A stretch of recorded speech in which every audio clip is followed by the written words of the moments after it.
Vamos orar. Vamos todos juntos mentalizar a doce figura do Divino Mestre Jesus e lhes agradecer. Graças te damos, Senhor Jesus, por mais essa feliz oportunidade de aqui nos encontrarmos em comunhão. E que possamos, Senhor, todos dizer que aqui estamos em teu nome, com o propósito de estudar e de aprender um pouco mais a respeito da tua sublime doutrina de luz, de amor e de vida eterna. Ajuda-nos, Mestre Maior. Permite que os teus mensageiros de amor possam nos envolver com a tua sintonia, nos inspirando, nos orientando, para que o comentário da noite possa nos proporcionar o melhor sentimento possível de encontro e de comunhão. E assim, Mestre Maior, confiantes na tua presença entre nós, na tua assistência incondicional, suplicamos o teu consentimento para, em teu nome, iniciarmos os nossos trabalhos da noite de hoje. Que assim seja. Bom, meus irmãos, o nosso estudo da noite de hoje é dedicado ao estudo do Livro dos Espíritos. Estudo esse que já fazemos com alguma frequência, não é? Nos nossos encontros lá na Casa Espírita. E como de praxe, nós sempre começamos com uma questão. Questão essa que entendemos ser de fundamental importância para todos nós. Não só para os que estão já há algum tempo na doutrina, mas também para aqueles que estão iniciando a conhecer a doutrina dos Espíritos. E a questão é justamente por que estudar o Livro dos Espíritos. É tão importante quanto o próprio estudar. Muitas das vezes lemos um livro simplesmente porque outros sugerem, outros dizem que é importante ou que se deve ler, não é? Mas nós precisamos entender, precisamos saber o porquê de estudar o Livro dos Espíritos. Então, insistimos na questão. Precisamos todos nós não só estudar o Livro dos Espíritos, mas para sabermos o porquê é importante estudar esse livro. E para ajudar-nos nesta reflexão do porquê estudar o Livro dos Espíritos, nós queremos lembrar a palavra do Senhor Jesus, que no Evangelho de Mateus, no capítulo 5, versículo 15, nos diz o seguinte: ninguém acende uma candeia para pô-la debaixo do alqueire. Põe, ao contrário, sobre o candeeiro, a fim de que ilumine a todos que estão na casa. Pois escolhemos essas palavras de Jesus porque já compreendemos ser o livro dos Espíritos, a candeia que pode indicar, iluminar, mostrar-nos o caminho em direção à luz maior que o Senhor Jesus veio nos trazer, como esclarecimento de luz e de vida eterna. Quando pegamos o Livro dos Espíritos e colocamos ele na prateleira, não só porque acreditamos muitas das vezes que já temos lido ele algumas vezes, ou talvez até por achar que já se conhece tudo que o Livro dos Espíritos possa nos trazer. Agimos tal qual aquele que coloca a candeia sobre o candeeiro, deixando assim, ou perdendo no mínimo, a grande oportunidade de trazer mais luz ao conhecimento da doutrina que se pode adquirir. Ainda a palavra do Cristo, nós já aproveitamos para ajudar-nos nessa reflexão. Quando Jesus nos diz que aquele que já tem, mais se lhe dará, e ele ficará na abundância. Quando se lê o livro dos Espíritos, por repetidas vezes, não é? Por frequência indeterminada, é impressionante quanta informação nova passamos a refletir. Toda a codificação nos traz o sentimento de que a cada vez que lemos, aprofundamos o conhecimento naquela mesma ideia, repetida diversas vezes. A primeira pergunta até a última. Todas as vezes que lemos no Livro dos Espíritos, algo de novo, é como se adentrasse em nós. É essa abundância que Jesus se refere quando diz que aquele que já tem, mais se lhe dará. Então, aquele que já conhece a doutrina dos Espíritos, quando estuda, relê repetidas vezes o Livro dos Espíritos, aprofunda cada vez mais o entendimento e o alcance do que significa, ou do que pode vir a significar a doutrina dos Espíritos. É importante ler e estudar o Livro dos Espíritos, porque antes de sermos espíritas, os espíritos desejam que conheçamos a doutrina. Os espíritos que são os verdadeiros donos, por assim dizer, da doutrina, eles não esperam de nós números de adeptos. Não esperam de nós atitudes prosélitas. Não. Os espíritos não esperam que nós enfileiremos números indeterminados de pessoas ou de adeptos na religião espírita. Pelo contrário, eles trouxeram a doutrina no sentido de trazer conhecimento, para que o homem entenda e conheça o significado do propósito da doutrina que eles nos trouxeram.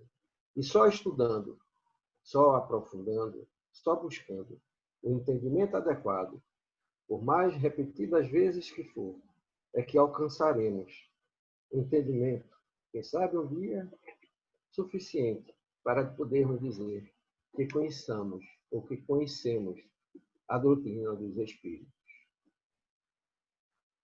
Muitas das vezes nós dizemos, ou simplesmente achamos que por acreditar na doutrina dos Espíritos já nos basta. É comum nós vermos isso, não só na casa espírita, mas como também em diversas religiões.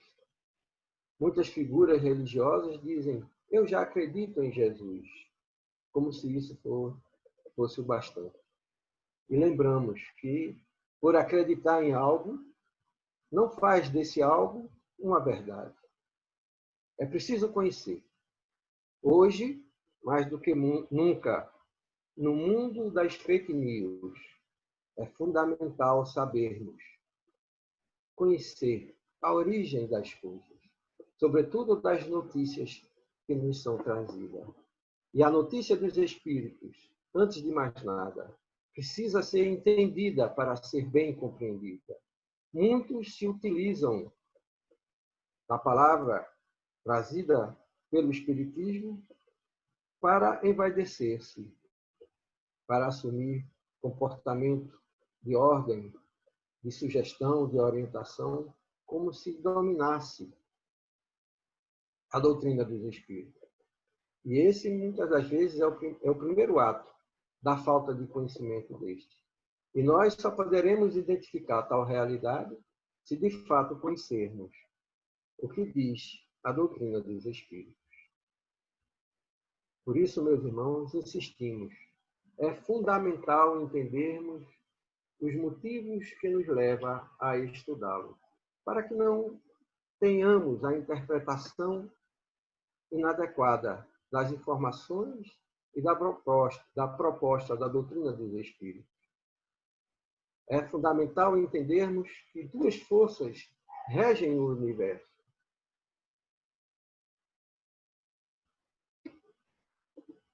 O elemento espiritual e o material, naturalmente.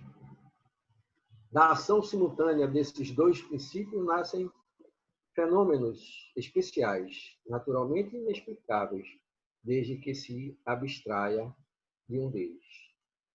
Essas palavras trazidas pelo Evangelho nos sugerem que, para entendermos a vida, é preciso entender não só o lado material. O homem, de forma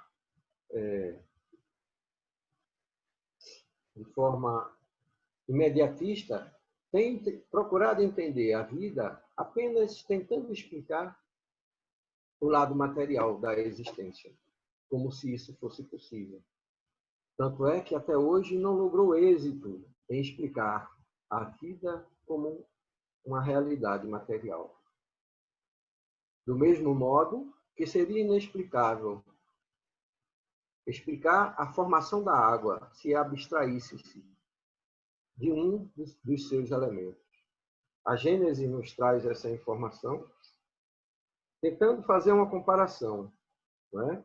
Que tentar explicar a vida sem o aspecto material e o aspecto espiritual é como tentar explicar a existência da água sem a existência de um dos dois elementos que a forma, o oxigênio ou o hidrogênio, o que seria simplesmente impossível.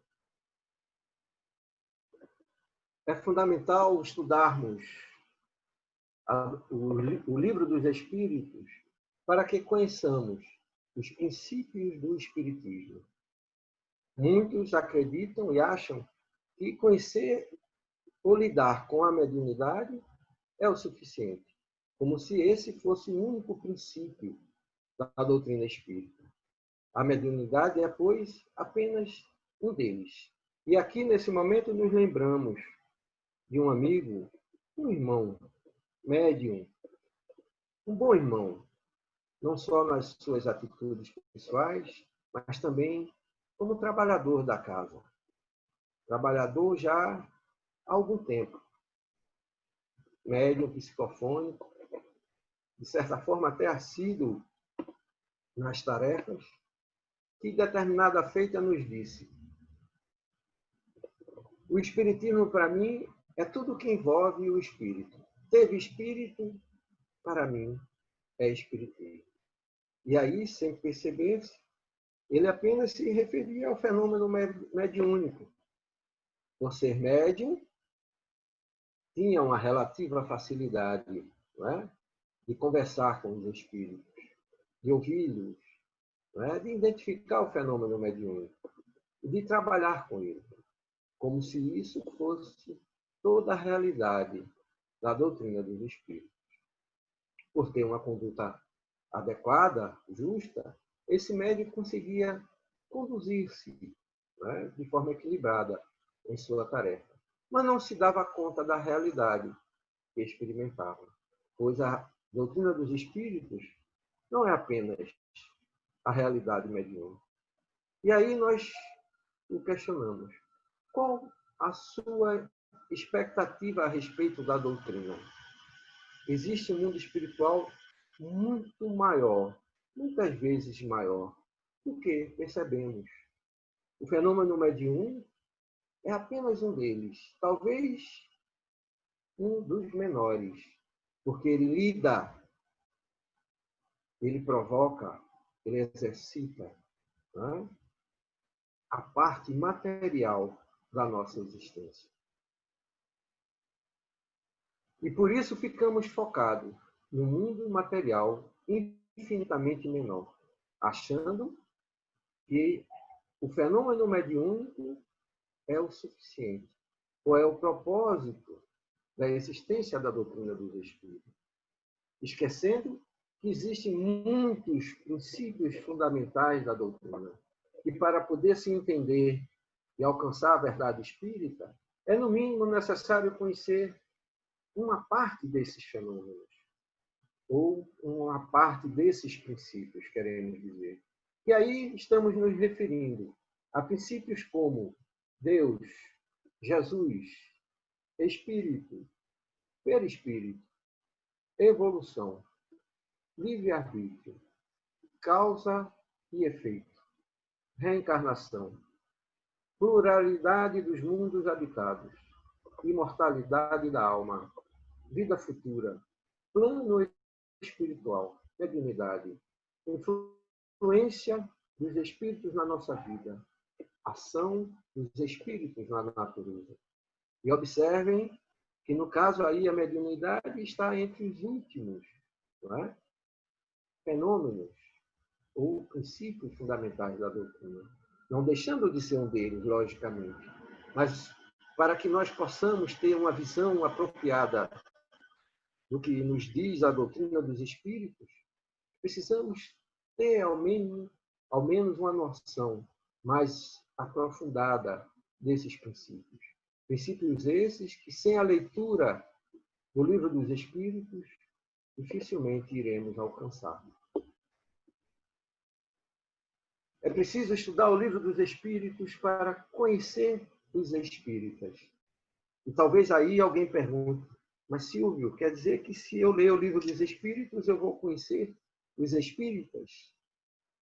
Como você pode conhecer? Nós respondemos, como você pode conhecer o comportamento de uma determinada pessoa ou de um grupo de pessoas, se você não conhece os princípios que norteiam esse comportamento? Kardec nos ajuda a ter uma noção, não é? De como se comportam os espíritas. Kardec classificou os adeptos da doutrina da seguinte forma.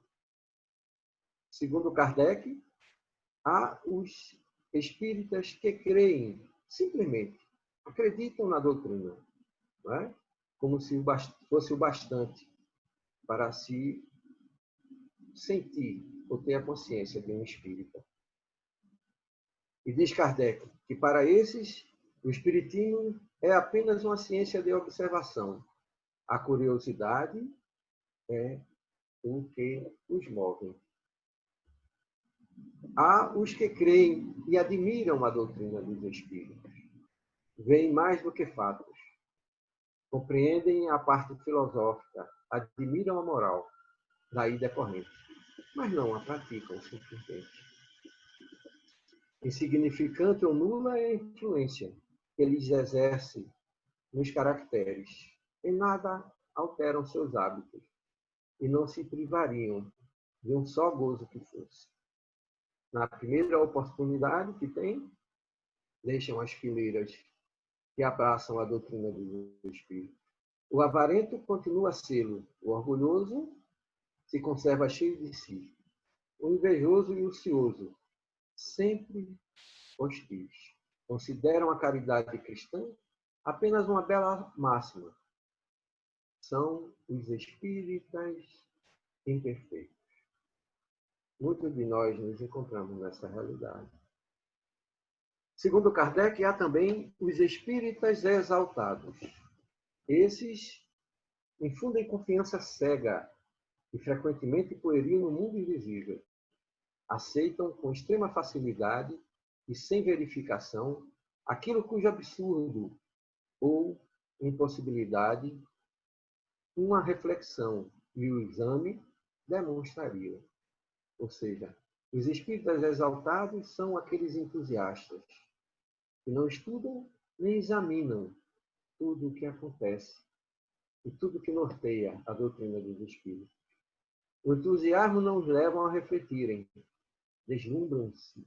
Esses adeptos são mais nocíveis do que úteis à causa do espiritismo. São os menos aptos para convencer a quem quer que seja, porque todos, com razão, desconfiam dos seus julgamentos. Graças à sua boa-fé, são iludidos pelos espíritas mistificadores, como por homens que procuram explorar a sua credulidade. O mal menor seria o mal menor seria se só eles tivessem que sofrer as consequências O pior é que, sem o quererem, dão armas aos incrédulos, que antes buscam ocasião de zombar do que se convencerem, e que não deixam de imputar a todos o ridículo de alguns. Ou seja, a esses irmãos entusiastas por natureza, em tudo exacerbam o seu entusiasmo, basta uma comunicação espiritual acontecer para existir, para que ele possa assumir como a própria verdade. Enquanto que o evangelista João, já no início do seu trabalho, nos ensina e nos diz: não acrediteis em tudo que os espíritas ou os espíritos dizem, mas antes buscai ver se eles vêm de Deus. Há os espíritas que creem, admiram e praticam. Os que admiram a moral espírita, que a praticam e lhes aceitam as consequências.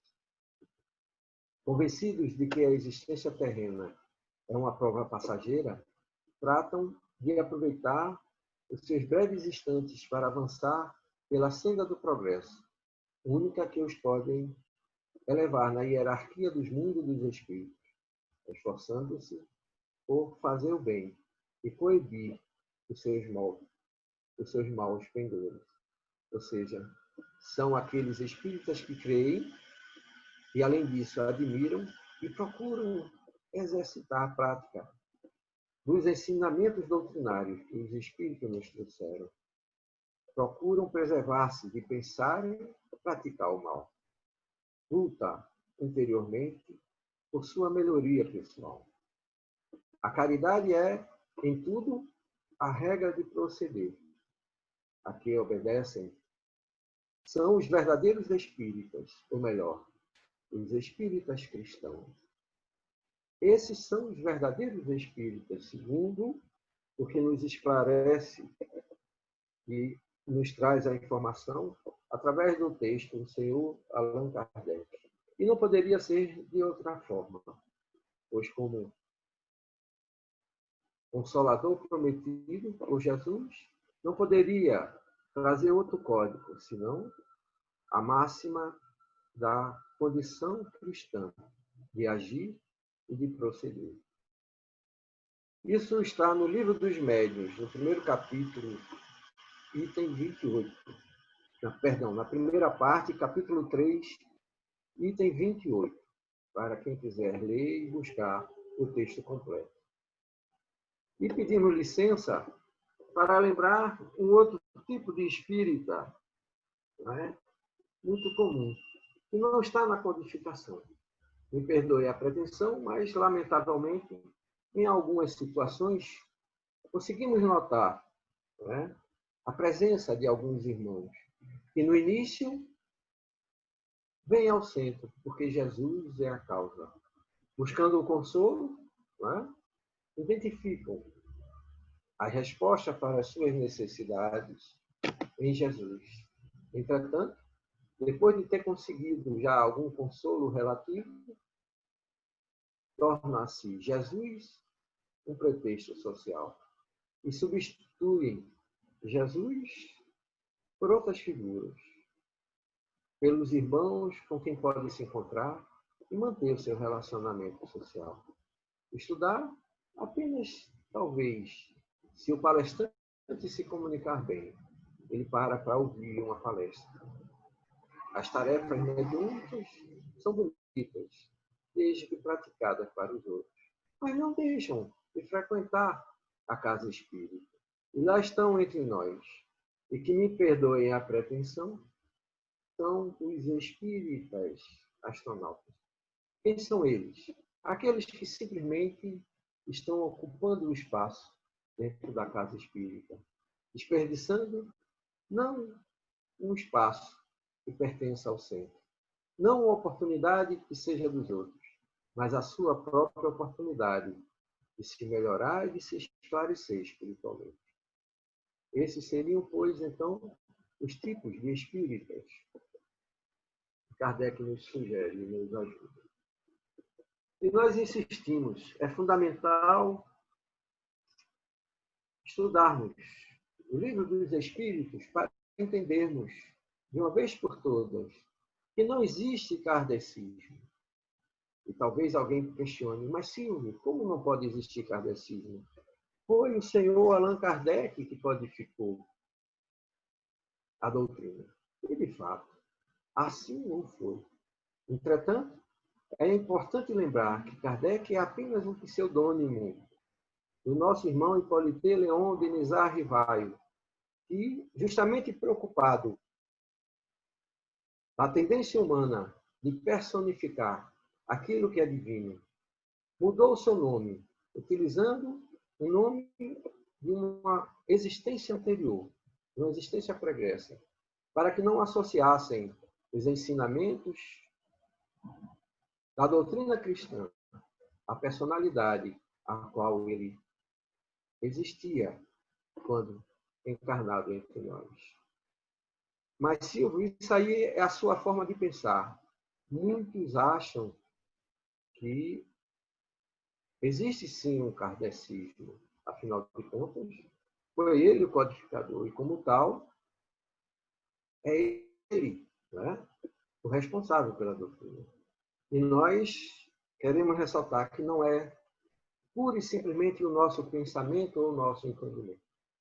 Há pronunciamento muito importante a respeito desse assunto. Justamente, Francisco Cândido Xavier, inspirado pelo Espírito Emmanuel, vem justamente nos esclarecer a esse aspecto. Quando perguntado, lá pelos idos do ano de 1970, 71, por aí, Emmanuel, através de Chico Xavier, deixou muito claro esse posicionamento. Chico foi questionado, determinada feita, com a seguinte pergunta, num programa de televisão, o programa Pinga Fogo, não é? Do qual deu origem a essa publicação, que é um livro, Plantão de Respostas.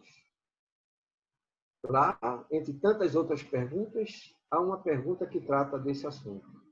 E a pergunta é a seguinte: qual a diferença entre as entidades de luz da doutrina kardecista e os orixás do candomblé, que são reverenciados em seus templos, com bons pratos, roupas tradicionais e música? Isso não seria prendê-los ao materialismo? Ou seja, na primeira parte da pergunta é colocado para o Chico, não é? Que respondeu pela intuição e pela orientação de Emmanuel, a essa questão sobre a existência da doutrina kardecista. E nos diz Chico, de forma bem objetiva: primeiro, devemos esclarecer que a doutrina não é kardecista, e sim dos espíritos. Allan Kardec foi o codificador dessa doutrina, ou seja, através do método científico, reuniu e compilou, com a ajuda de vários médiuns, as informações que hoje conhecemos, editadas nos livros básicos da doutrina. Essa é a primeira parte da resposta. Não vamos ler a segunda, mas os irmãos que desejarem buscar, está lá no livro. É um livro que, inclusive, pode-se baixar gratuitamente pela internet. É só colocar no site de pesquisa, Plantão de Resposta Pinga Fogo, e o nome de Chico Xavier, que vão poder baixar gratuitamente esse livro. Então, meus irmãos, Emmanuel diz objetivamente, não é? E Kardec, por sua vez, embora tenha usado de um pseudônimo, infelizmente, alguns de nós, e posso até dizer, ditos estudiosos da doutrina, me perdoe a pretensão colocada dessa forma, mas, se são estudiosos, deveriam entender, no mínimo, a introdução do Livro dos Espíritos, que lá deixa de forma muito clara que a doutrina pertence aos Espíritos. e não aos homens.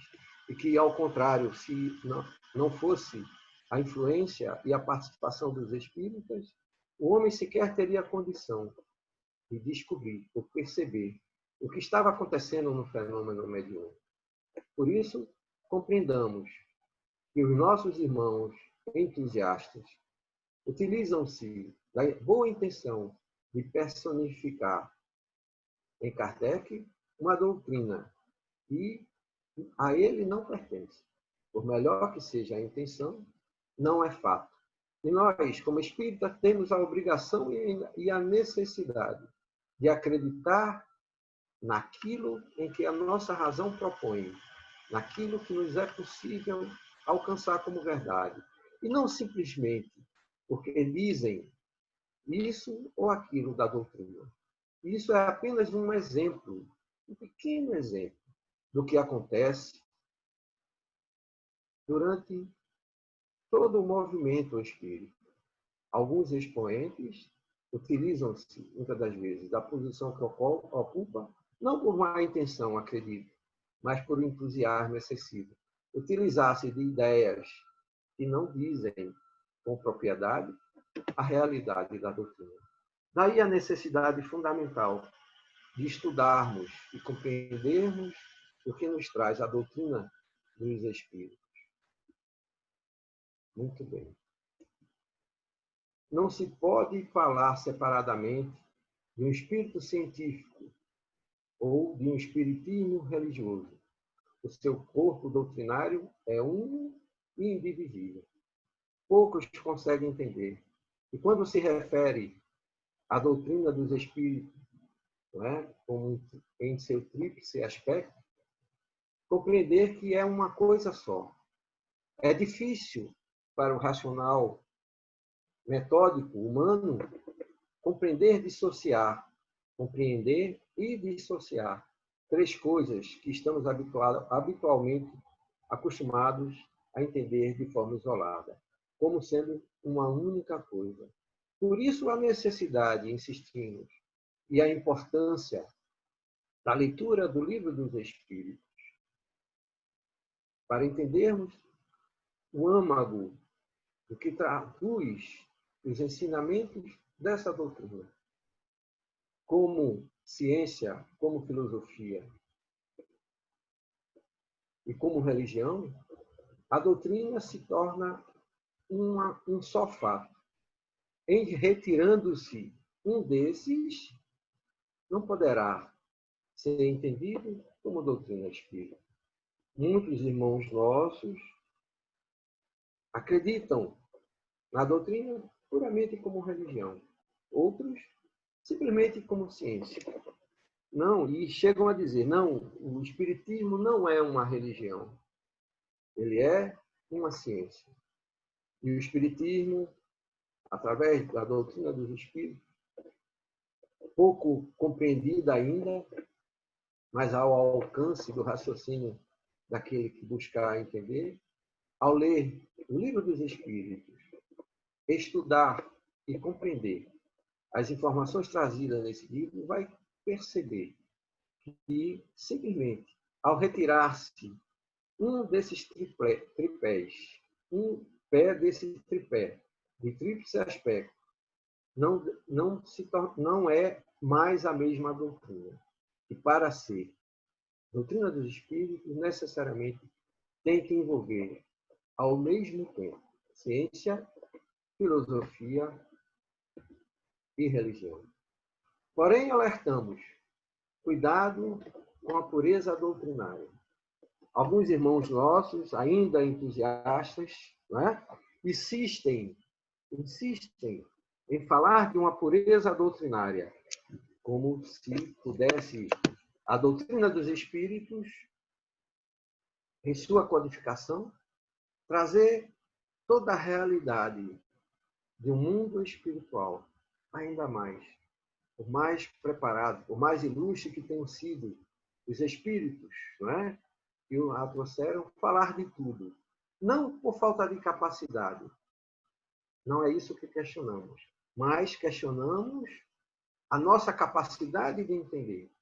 Como poderia trazer uma doutrina plena, completa, perfeita, por assim dizer, senão a condição de entendimento daquele que recebe.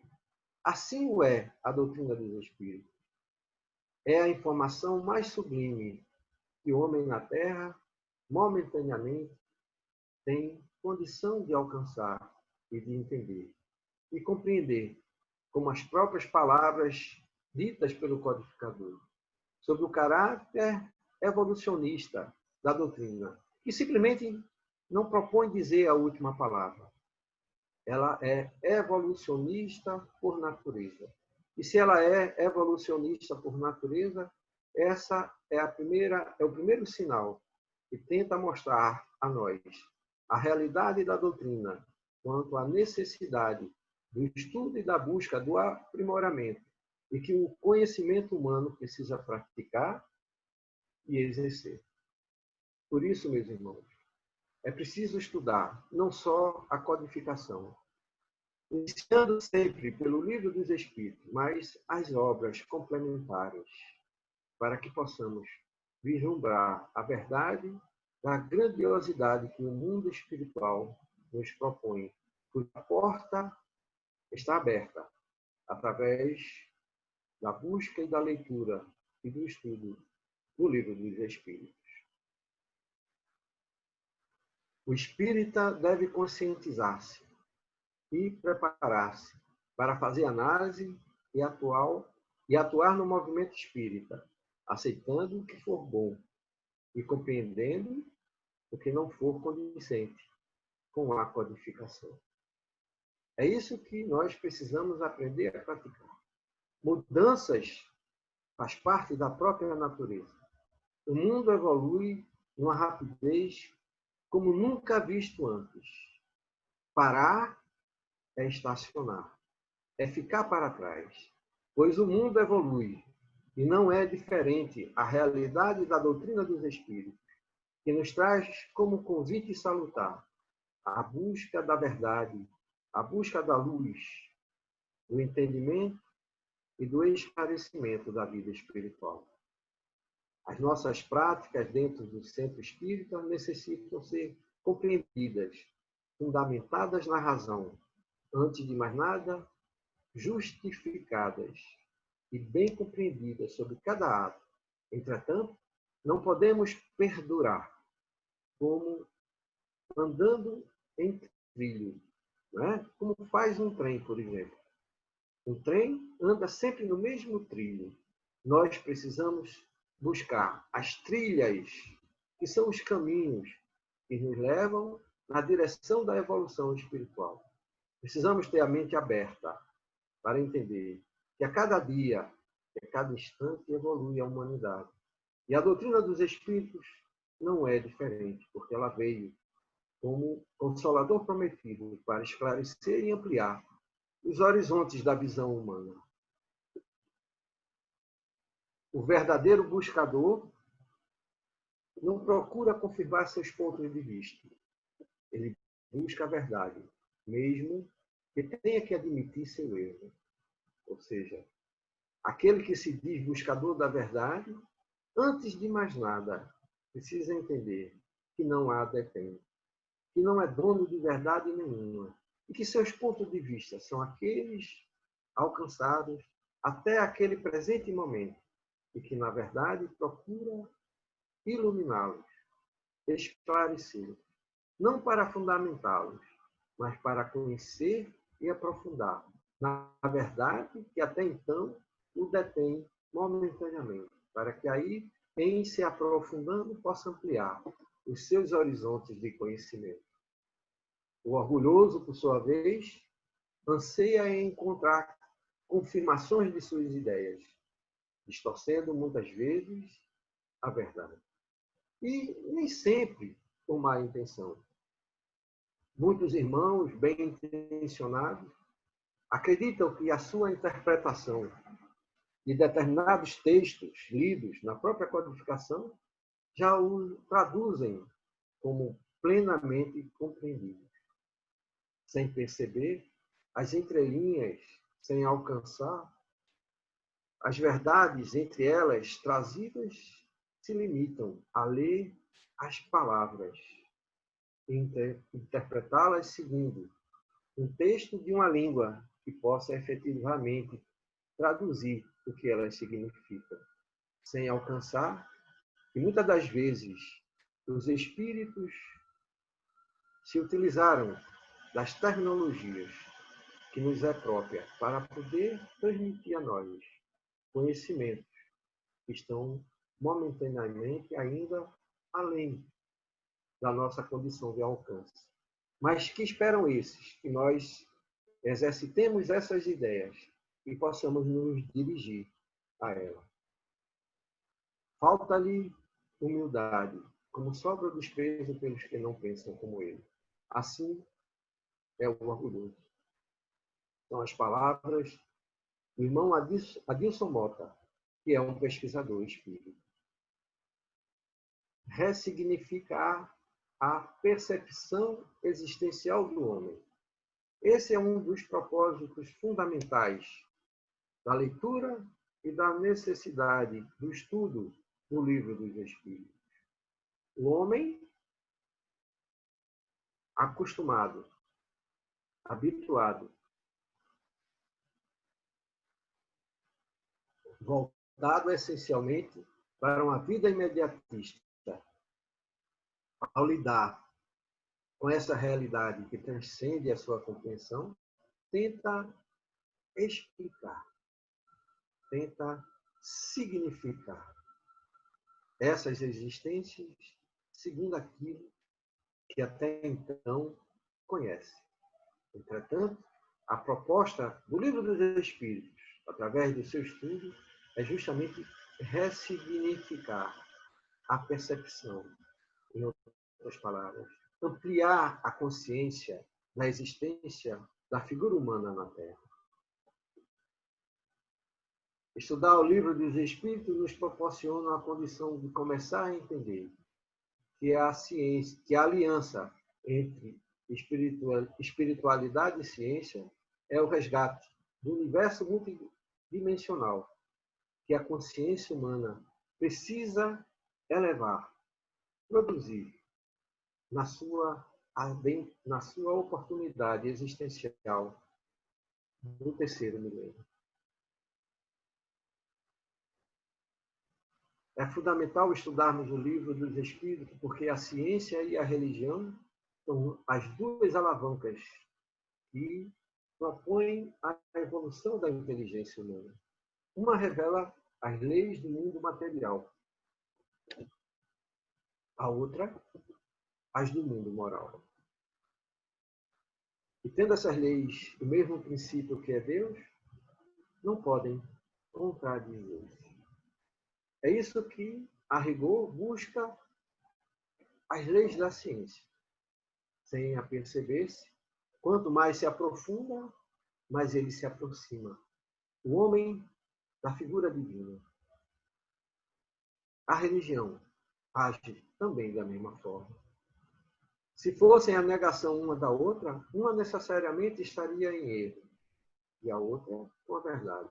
Porquanto, Deus não pode pretender a destruição de sua própria obra. Palavras que se encontram no Evangelho segundo o Espiritismo. Então, meus irmãos, necessitamos compreender que semeamos na terra o que colheremos na vida espiritual, quer sejam os frutos da nossa coragem ou da nossa fraqueza. Somente depois de termos passado pelas provas da vida corpórea é que alcançaremos essa realidade. São chegados os tempos preditos por Jesus. João Evangelista nos traz essa mensagem transcrita no Evangelho segundo o Espiritismo, mensagem trazida em Paris, no ano de 1863. E diz João: meus bem-amados, são chegados os tempos em que, explicados os erros, se tornarão verdades. Ensinar-vos-emos o sentido exato das parábolas e vos mostraremos a forte correlação que existe entre o que foi o que é. Digo-vos em verdade, a manifestação espírita avulta no horizonte. E aqui está o seu enviado, que vai resplandecer como o sol no cume dos mundos. Pouco entendido, pouco compreendido essa mensagem, por alguns tida até como pretensiosa. Como pode achar que o Espiritismo é a resposta para aquilo que os homens procuram tanto tempo? Sem dar-se conta, em verdadeiro momento de transição, o mundo começa a receber as informações do mundo espiritual para a realidade que há de vir. Realidade essa que nós começamos a vislumbrar de forma mais contundente nos dias de hoje.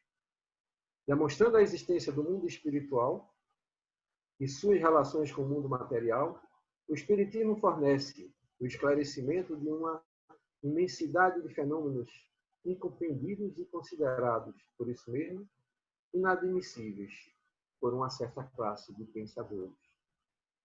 Muitos de nós, homens de estudo, pesquisa, de ciência, não é?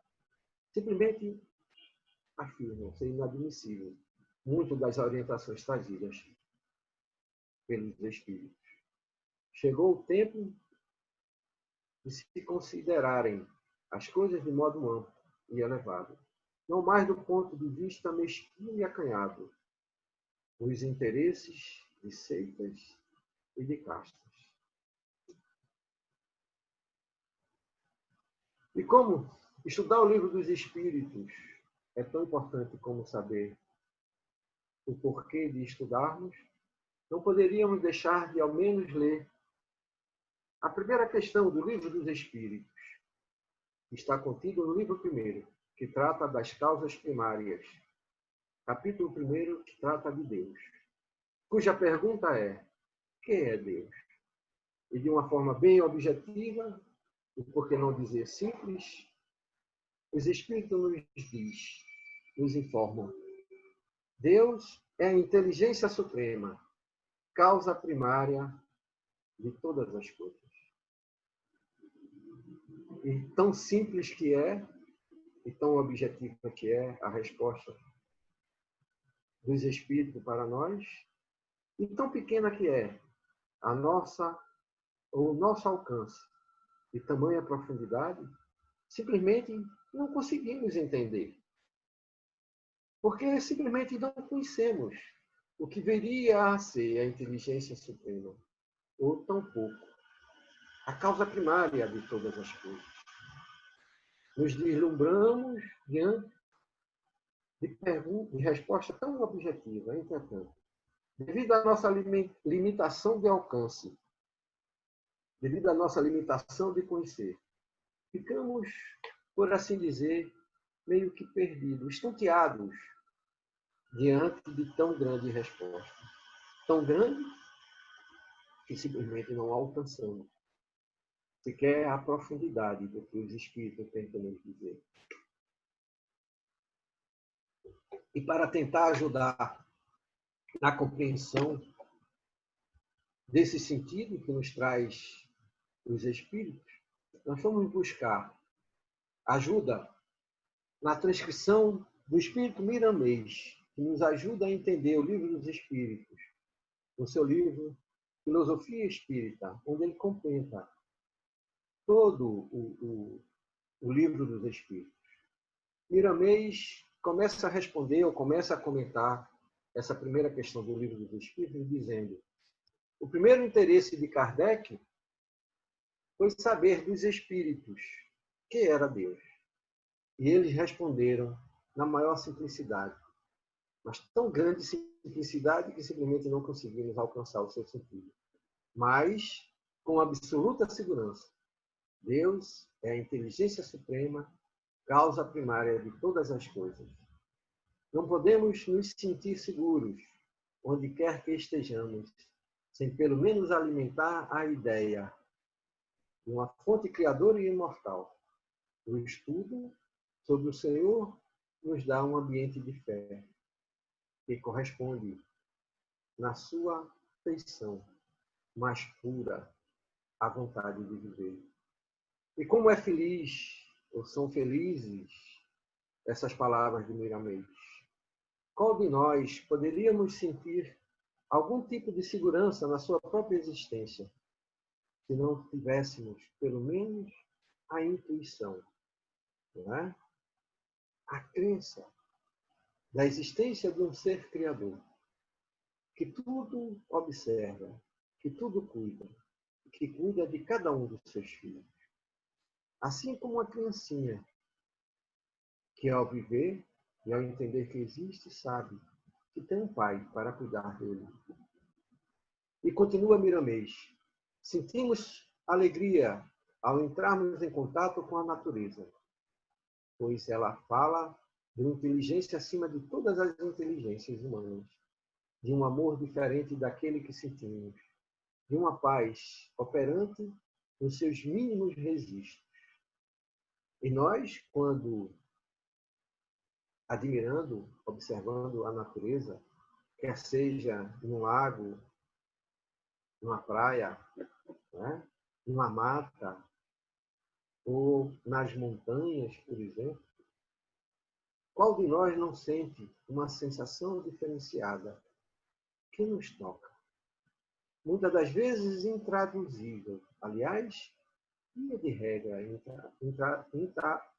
intraduzível, mas que nos traz uma força interior, uma segurança que nos transmite paz. Sem nos darmos conta, podemos dizer que a presença de Deus, em sua grandiosidade, se apresentando para nós, diante da natureza que existe. E continua Miramês. O Deus que procuramos fora de nós está igualmente no centro da nossa existência, porque Ele está em tudo. Nada vive sem a sua benfeitora presença. O Criador estabelece leis na sua casa maior, que cuidam da harmonia na mansão divina, sem jamais esquecer do grande e do pequeno, do meio e dos extremos, para que seja dado a cada um segundo as suas necessidades. Ou seja, Miramês suavemente nos diz: Deus está em tudo e está em todos. Ele está cuidando a cada instante de cada um de nós, tanto nos extremos como nos meios, não é? Tanto no início como no fim, mas proporcionando, sem entendermos o alcance da sua profundidade, exatamente aquilo que cada um necessita na sua trajetória evolutiva. E aquele que busca a existência de Deus de forma consciente não se sentirá só jamais, porque ele se faz presente, não de forma indireta, mas através dos sinais da vida que a criatura humana experimenta. Não existe injustiça na vida, pois cada espírito ou coisa se move no ambiente que a sua evolução comporta. Daí resulta o porquê de devermos dar graças por tudo que nos é colocado no caminho. Por isso, meus irmãos, com essas palavras, poderíamos nos alongar, porque ainda o texto nos traz muitas informações. Mas devido ao horário e devido ao que já lemos ser o suficiente para nos ajudar a aprofundar a reflexão a respeito do que é Deus, estamos encerrando a nossa palestra da noite de hoje, pedindo a Deus e agradecendo ao mesmo tempo pela bênção das oportunidades e por tudo o que existe, e rogando aos bons espíritos, mensageiros de amor, que nos auxiliem em nossa trajetória de vida. Então, meus irmãos, como no início, vamos fechar os nossos olhos, elevar nossos pensamentos ao alto e agradecer. Graças te damos, Senhor Jesus, por mais essa feliz oportunidade que nos deste na noite de hoje. Graças te damos, amigo maior, pela certeza que tu nos proporciona através dos sublimes ensinamentos que nos traduz a doutrina dos Espíritos, que representa a luz que nos conduzirá, por certo, na direção que o Senhor Criador destina e guarda para cada um de nós. E assim, mestre amado, mais uma vez te agradecendo por tudo, suplicamos o teu consentimento para, em teu nome, finalizarmos os nossos trabalhos da noite de hoje. Muita paz para todos.